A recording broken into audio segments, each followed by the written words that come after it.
Assalamualaikum warahmatullahi wabarakatuh.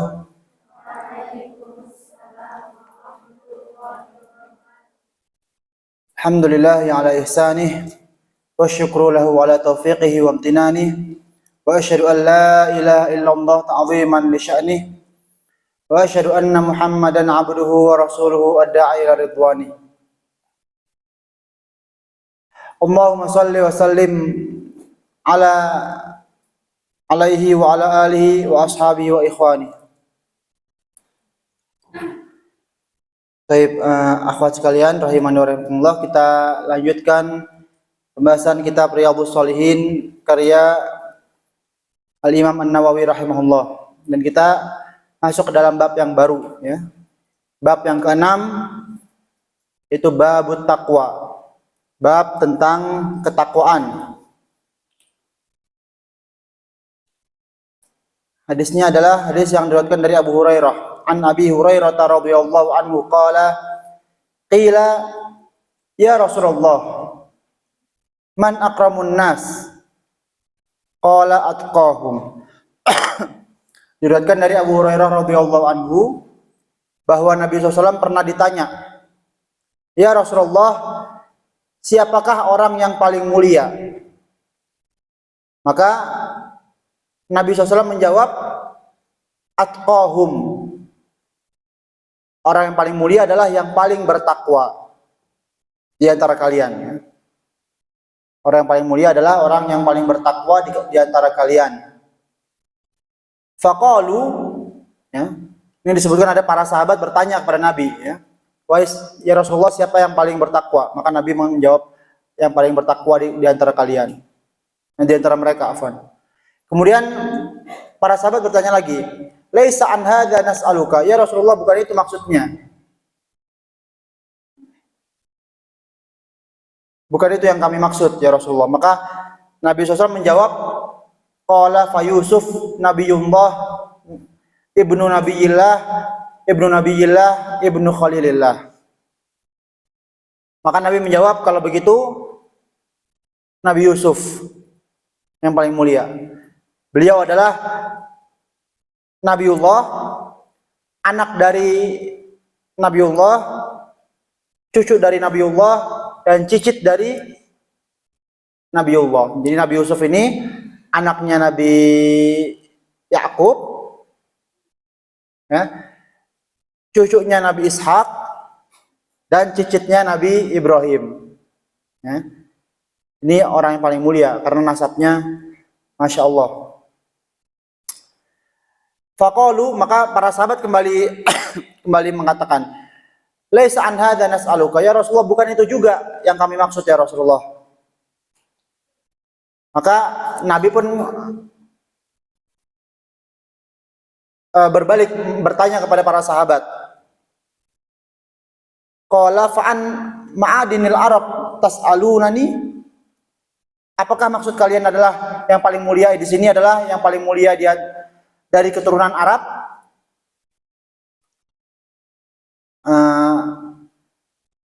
Maka kata para sahabat, iya betul ya Rasulullah. Maka Nabi menjawab, khiyaruhum fil jahiliyah khiyaruhum fil Islam idza faquhu. Yang terbaik dari orang-orang Arab adalah mereka yang mulia di jahiliyah, nasabnya sudah tinggi di jahiliyah, di masa jahiliyah, kemudian mereka masuk Islam. Ya. Jadi syaratnya masuk Islam. Kemudian syarat yang kedua, idza faquhu, kemudian mereka mengerti agama. Mereka faqih, menjadi faqih, mengerti hukum-hukum agama. Ya. Hadis ini muttafaqun alaih. Jadi orang-orang Arab di jahiliyah ketika mereka masuk Islam, maka kemuliaan mereka tetap. Ya. Kalau mereka nggak masuk Islam, maka mereka tidak mulia. Abu Jahal nasabnya tinggi, mulia di saat jahiliyah. Namun tatkala datang Islam, dia nggak mau masuk Islam, maka Abu Jahal tetap saja menjadi orang yang hina. Ya. Jadi di sini syaratnya dua, dia masuk Islam dan juga dia mengerti, ya, atau menjadi faqih di dalam agama. Tapi ini teks hadisnya ya, akhwat sekalian ya. Adapun pelajaran dari hadis ini ya, pelajaran dari hadis ini karena hadis ini dimasukkan di dalam bab takwa ya. Di dalam bab takwa tadi syahidnya adalah tadi ketika Nabi ditanya siapa orang yang paling mulia, maka Nabi spontan langsung menjawab yang paling bertakwa. Ya, yang paling bertakwa. Ini adalah syahid hadis ini. Tapi pelajaran dalam hadis yang bisa diambil dari hadis ini, pelajarannya adalah yang pertama, pentingnya metode dialog. Ya, pentingnya metode dialog di dalam berdakwah. Ini adalah metode yang sangat bagus untuk digunakan dalam ketika kita ingin menyampaikan sesuatu ya, atau ketika kita ingin mendakwahkan sesuatu. Maka metode dialog ini sangat bagus. Metode dialog ini maksudnya adalah dari dua sisi ya. Jadi seorang bertanya, kemudian dijawab. Dan ini banyak dilakukan oleh para sahabat. Para sahabat bertanya kepada Nabi, "Ya Rasulullah, ayu a'mali ahabbu ilallah?" Di antara pertanyaan para sahabat ya, "Ya Rasulullah, amalan apa yang paling dicintai oleh Allah?" Kemudian di antara pertanyaan lainnya, para sahabat pernah bertanya, "Ya Rasulullah, ayu a'mali afdol?" Amalan apa yang paling afdol? Kemudian ada lagi bertanya, "Ya Rasulullah, man ahabbun nasi ilallah?" Siapa orang yang paling dicintai oleh Allah? Ini para sahabat bertanya kepada Rasulullah SAW. Atau di antaranya di sini, "Man akramun nas?" Siapa orang yang paling mulia? Ya. Jadi metode Q&A ini ya, atau tanya jawab ini sangat efektif di dalam memahamkan yang diajak bicara, ya. Yang memahamkan yang diajak bicara. Dan sampai saat ini kita bisa rasakan, bukan di zaman para sahabat saja. Para sahabat sering bertanya kepada Nabi SAW. Namun di zaman ini pun kita lihat banyak ketika di majelis ilmu ya banyak pertanyaan-pertanyaan. Dan ini metode di antara metode yang tepat untuk memahamkan orang yang diajak bicara. Dan dahulu para sahabat menggunakan metode dialog atau tanya jawab. Sebagaimana Umar bin Khattab ya, mungkin pernah kita tahu kisahnya. Umar bin Khattab ini punya tetangga.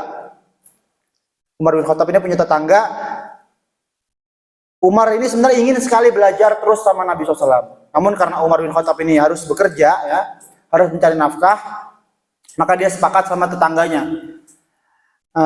Hari ini aku yang belajar, besok kamu yang belajar. Nanti kalau saya belajar kepada Nabi, saya akan kasih faidah kepada engkau.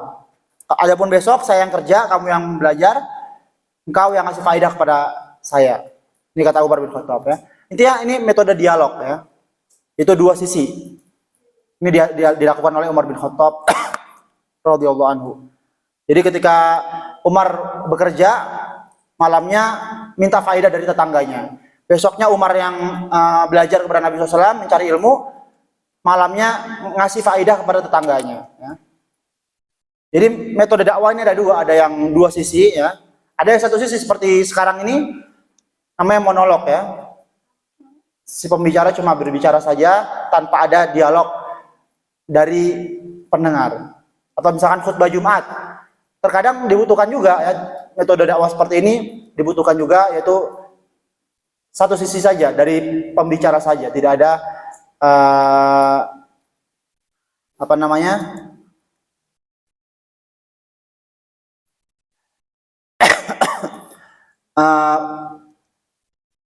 respon atau ya respon dari sang pendengar.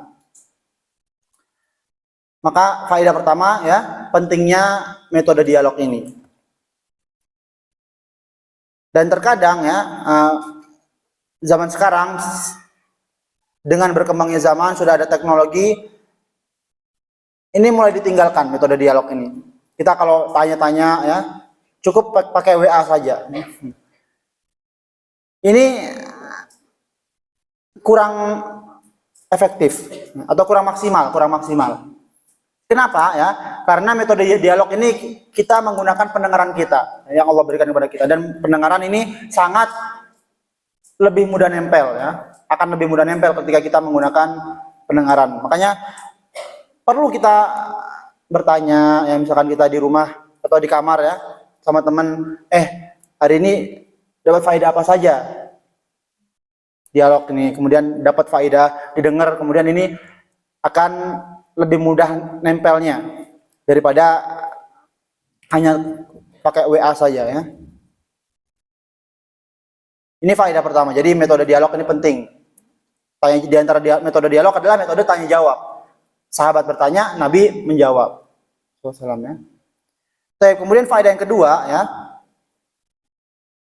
Hendaknya seorang ini bertanya dengan pertanyaan yang berkelas. Jadi maksudnya jangan sembarang nanya, jangan ngasal nanyanya. Namun nanyanya hendaknya yang bermanfaat. Sebagaimana sahabat ini, ya para sahabat dahulu bertanya siapakah manusia yang paling mulia. Ya. Untuk apa bertanya ini? Agar para sahabat bisa ngikutin, agar bisa ngikutin pertanyaan tersebut. Biar termotivasi untuk ke sana ya. Biar ada sosok yang bisa ditiru. Makanya para sahabat bertanya, ya Rasulullah, man akramun nas? Siapa manusia yang paling mulia? Kemudian faedah yang selanjutnya dalam hadis ini ya. Hadis ini kata para ulama menjelaskan ya, bahwasanya Nabi ini, Nabi Muhammad SAW ya, Nabi kita adalah sosok yang cerdas. Nabi kita ini adalah orang yang cerdas. Di antara tanda kecerdasan beliau, ya, beliau ini cepat merespon. Ketika ditanya, ya Rasulullah siapa yang paling mulia? Nabi menjawab, yang paling bertakwa. Bukan itu yang kami maksud ya Rasulullah. Ya Nabi Yusuf. Jadi responnya cepat. Nabi SAW ini memiliki respon yang cepat, ini menunjukkan kecerdasan beliau. Nah, mungkin ada pertanyaan ya. Ustadz ini dibilang cerdas, tapi kok jawabannya salah? Ya. Maka kita jawab, Nabi tidak salah dalam menjawab. Ya, Nabi SAW tidak salah di dalam menjawab. Karena apa? Karena pertanyaannya ini global. Para sahabat tadi yang bertanya dengan pertanyaan yang global. Man akramun nas? Siapa manusia yang paling mulia? Maka Nabi jawab dengan jawaban yang benar. Yang paling mulia adalah yang paling bertakwa. Sebagaimana Al-Quran ya, dalam Al-Hujurat, Inna akramakum indallahi atqakum. Kemudian para sahabat mengatakan kepada Nabi, ya Rasulullah bukan itu yang kami maksud. Maka Nabi jawab kembali dengan jawaban yang benar ya. Kalau gitu Nabi Yusuf. Nabi Yusuf dia adalah yang paling mulia. Karena dia adalah seorang nabi, anaknya nabi, cucunya nabi, cicitnya nabi ya. Nasab, dari segi nasab udah paling top ya. Nabi Yusuf alaihissalam. Ini kata Ibnu Hajar, akhwat sekalian, Nabi SAW menjawab jawaban pertama ini dari sisi sifat. Sifat yang paling mulia adalah orang yang paling bertakwa. Ya. Kalau jawaban yang kedua tadi dari segi nasab. Manusia yang paling mulia dari segi nasab maka adalah Nabi Yusuf alaihissalam. Karena Nabi Yusuf tadi ayahnya seorang nabi, kakeknya seorang nabi, buyutnya pun seorang nabi, bahkan Khalilullah, kekasih Allah ya.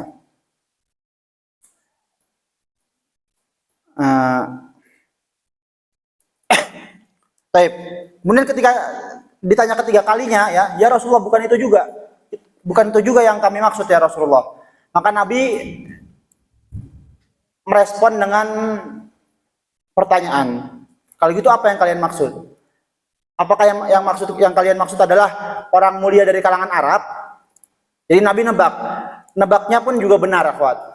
Nebaknya pun juga benar. Ini menunjukkan kecerdasan Rasulullah SAW.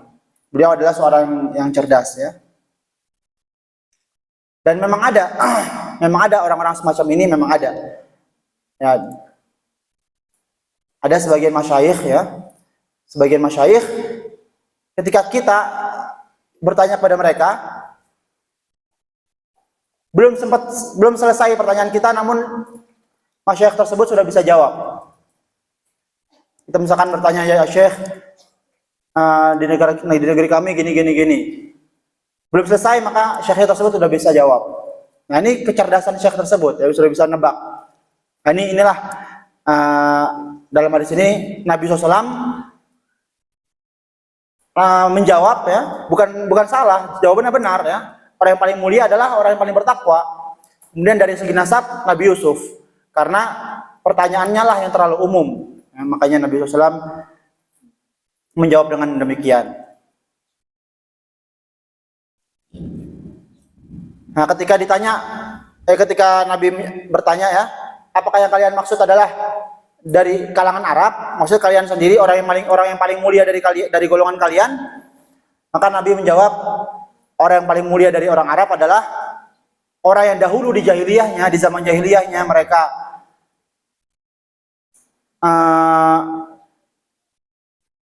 sudah bagus nasabnya, ya.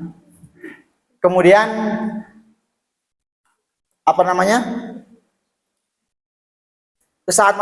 kemudian dia pun masuk Islam, ya. Sudah bagus nasabnya, kemudian dia masuk Islam, maka inilah orang yang paling mulia.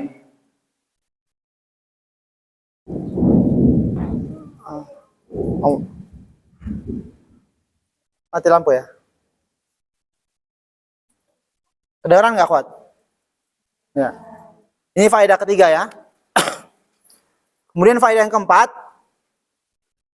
yang terakhir ini, hadis ini menjelaskan tentang keutamaan takwa, ya, tentang keutamaan takwa dan keutamaan orang-orang yang bertakwa. Dan bisa kita perhatikan ya di sini berkahnya jawaban Nabi. Nabi SAW menjawab dengan jawaban yang tidak sesuai dengan yang dimaksudkan oleh penanya, kan? Nabi SAW tidak menjawab dengan jawaban yang sesuai dimaksudkan oleh penanya. Ya. Siapa yang orang paling mulia? Maka Nabi menjawab orang yang paling bertakwa. Namun jawaban ini meskipun tidak sesuai dengan yang dimaksudkan oleh penanya, ini bisa kita rasakan sampai sekarang ini manfaatnya ya. Orang yang paling mulia adalah orang yang paling bertakwa ya. Jadi bisa kita rasakan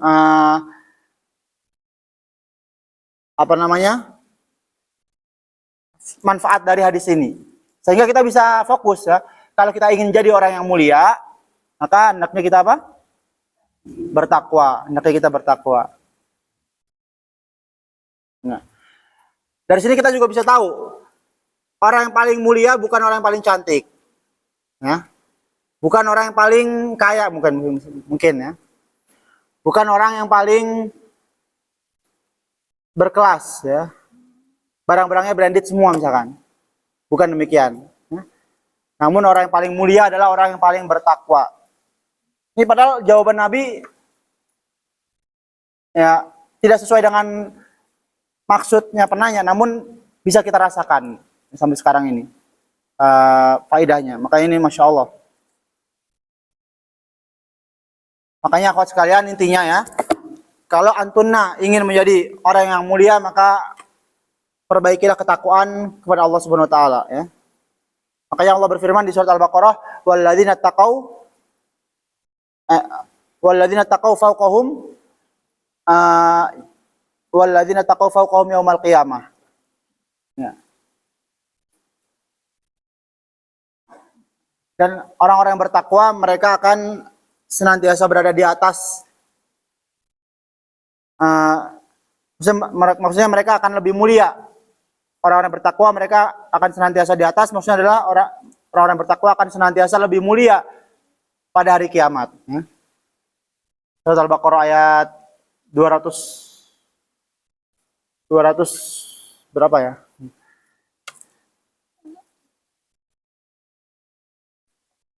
Yang zuyina lil ladzina amanu. Zuyina lil Bentar loh.